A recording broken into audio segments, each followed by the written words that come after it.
नमस्ते दोस्तों, मेरे चैनल में आप सबका स्वागत है। आज मैं हत्यारिन बहन के कथा सुना रही हूँ। कैसे एक बहन धन के चलते अपने ही भाई को नदी में फेंक देती है मरने के लिए। देखिए गुरु बहन, सब बहन एक जैसी नहीं होती है। कुछ बहनें धन के चलते अपने ही भाई भतीजा को जान मरवा देती है।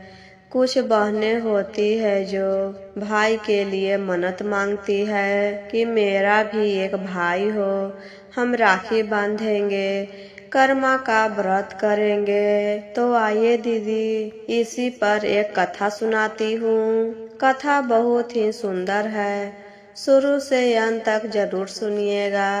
अच्छा लगेगा तो लाइक करिएगा, शेयर करिएगा, और चैनल पर पहली बार सुन रहे हैं तो चैनल को सब्सक्राइब करिएगा।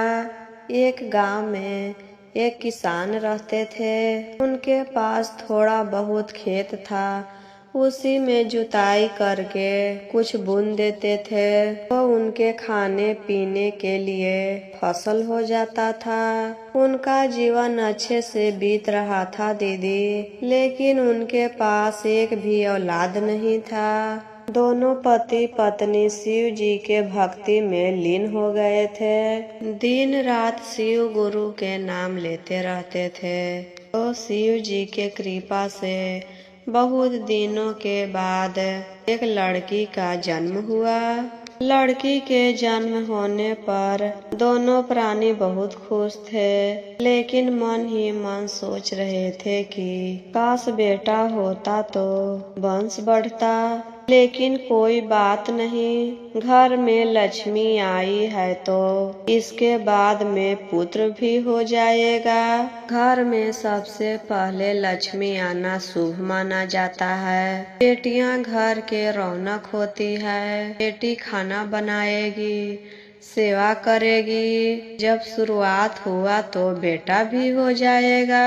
बेटी के पाल पोस कर बड़ा करने लगते हैं। धीरे धीरे समय बीतता है दीदी। बेटी अब 15 वर्ष के हो गई थी और अभी तक किसान का दूसरा बच्चा नहीं हुआ था।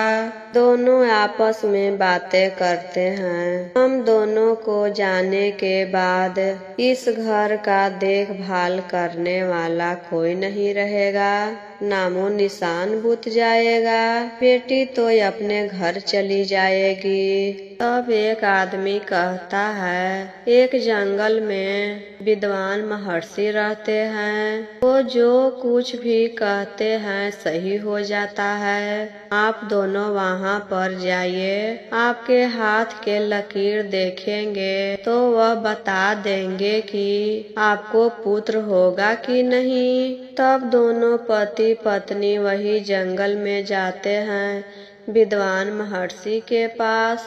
वहाँ पर जाकर किसान अपने हाथों के लकीर दिखाता है तो महर्षि कहते हैं, तुमको एक पुत्र होगा। जब तुम अपनी बेटी को शादी कर देगा तो उसके बाद तुम्हारा एक पुत्र जन्म लेगा। दोनों पति पत्नी घर आते हैं। घर आने के बाद अपनी बेटी के शादी कराने के लिए लड़का ढूंढने लगते हैं, क्योंकि बेटी 15-16 वर्ष की हो गई थी और बेटी के शादी करने के बाद ही बेटा का जन्म होना था। तो किसान सोचता है कि 1-2 साल पहले ही शादी कर देते हैं। तो एक सुंदर लड़का देखकर अपनी बेटी के शादी उस लड़के से कर देता है। लड़का शादी करता है कि इसका कोई भाई नहीं है, इसका कोई भाई नहीं है। शादी करने के बाद सारा धन दौलत मेरा हो जाएगा। इसी चलते वह शादी किया था। बेटी ससुराल चली गई और कुछ दिन के बाद किसान के घर एक लड़का का जन्म होता है। भाई के जन्म के खबर सुनकर किसान के लड़की बहुत खुश होती है और भाई के देखने मायके आती है। लेकिन उसका पति तो बहुत दुखी था कि अब इसका भाई जन्म ले लिया। सारा धन दौलत हाथ से निकल गया। भाई के पास 2-4 दिन रही और फिर उसके बाद अपने ससुराल चली गई। धीरे धीरे समय गुजरता है दीदी। जब लड़का 2 बरस के हो गया तो अचानक दोनों पति पत्नी का मृत्यु हो गया। बेटी अपने माता पिता के खबर सुनकर आती है। काम क्रिया हो जाने के बाद अपने भाई को अपने साथ लेकर जाती है, क्योंकि वह अकेला हो गया था और बहन यहाँ पर रहती तो ससुराल में कौन देख रेख करता। इसी चलते अपने भाई को अपने साथ लेकर चली जाती है कि जब बड़ा होगा तो यहाँ आकर रहेगा। जब भी भाई पूछता है दीदी मम्मी पापा कहाँ गए हैं, तो बहन कुछ बहाना करके भाई को चुप कराती थी। भाई कुछ दिन में मम्मी पापा आ जाएंगे। एक दिन उसका पति कहता है क्यों न तुम अपने भाई को अपने माता पिता के पास भेज दो। तुम अपने भाई को मार डालोगी तो तुम्हारा नैहर का धन दौलत हम दोनों का हो जाएगा।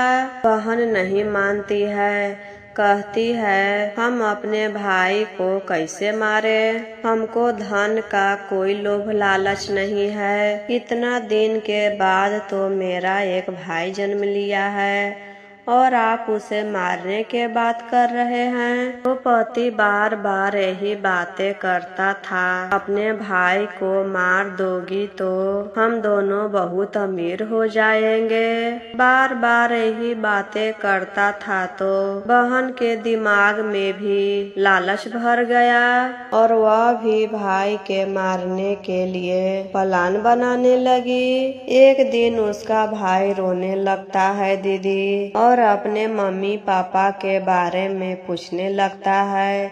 दीदी इतना दिन हो गया, मम्मी पापा अभी तक नहीं आए हैं, हम मम्मी पापा के पास जाएंगे।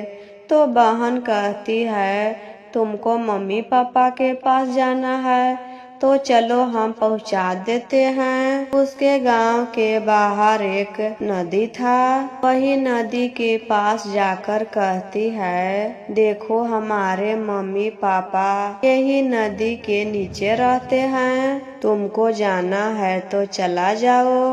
भाई कहता है दीदी तुम भी चलो ना। बहन कहती है नहीं भाई हमको बहुत काम है, तुम अकेले जाओ, उसके बाद हम तुमको लाने के लिए आएंगे। भाई तो छोटा था दीदी, जो बहन कही वह मान गया और धीरे धीरे पानी में उतरने लगा। बहन इधर से कहती थी धीरे धीरे भाई धीरे धीरे भाई धीरे धीरे आगे बढ़ो। तो भाई धीरे धीरे आगे बढ़ता गया। जब उसका सर बचा तो कहता है दीदी यहाँ पर मम्मी पापा नहीं है, कहाँ हैं? बहन कहती है भाई धीरे धीरे आगे बढ़ो, मम्मी पापा वही नदी के नीचे हैं। तो भाई धीरे धीरे जाते हुए डूब गया और मर गया। घर आकर बहन अपने भाई के लिए रोने लगती है कि मेरा भाई घर पर नहीं है। बात छुपाने के लिए रोकर गांव में इधर उधर खोजने लगती है। सबसे पूछने लगती है कि आपने मेरा भाई को देखे हैं? वह बहुत दूर खेलने भी नहीं जाता था, आज पता नहीं कहाँ चला गया। बहुत देरी से घर नहीं आया है। सभी लोग इधर उधर खोजते हैं, लेकिन भाई था कि मिलेगा।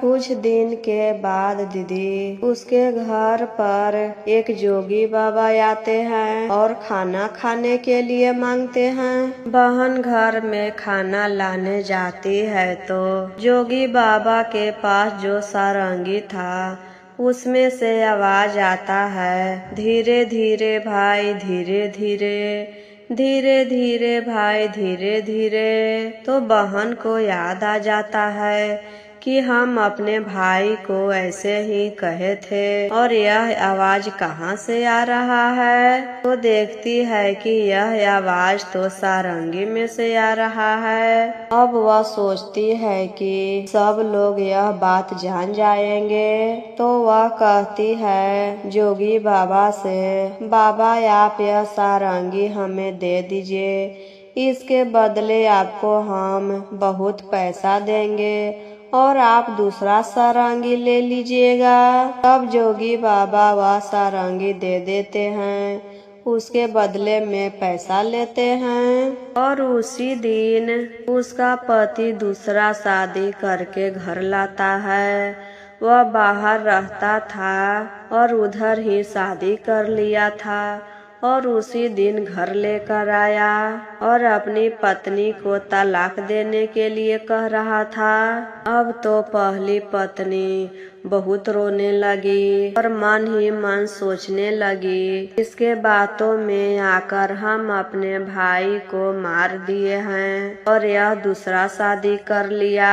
जब रात हुआ दीदी तो उस सारंगी में से आवाज निकलने लगा, धीरे धीरे भाई धीरे धीरे। वह सोचने लगी, यहाँ तो कोई नहीं है और कौन बोल रहा है।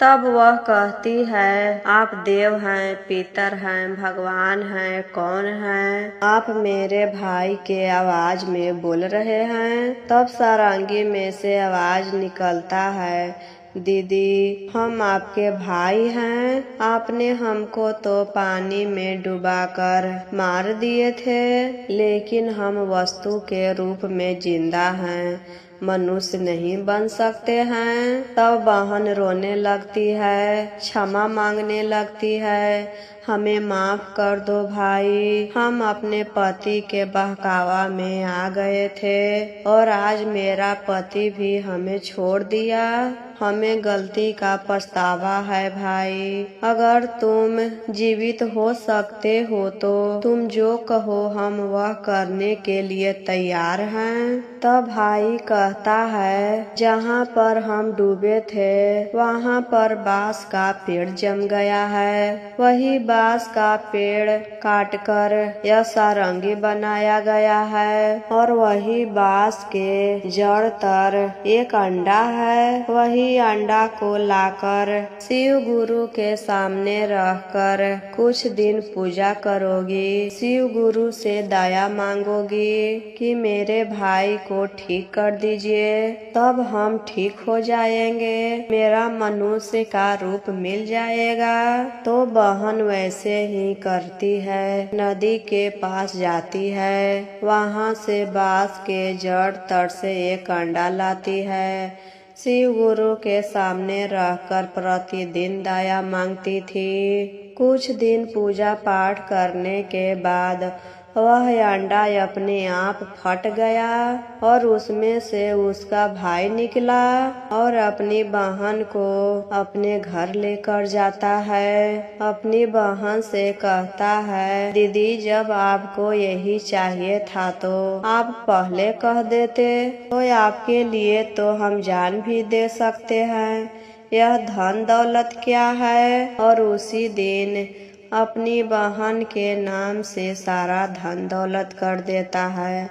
बहन मना करती है, नहीं भाई हमको नहीं चाहिए, फिर भी भाई अपनी बहन को मालकिन बना देता है और अपने जीजा को भी अपनी बहन के पास लेकर आता है और दूसरी औरत को भगा देता है और उस दिन से तीनों अच्छे से रहने लगते हैं।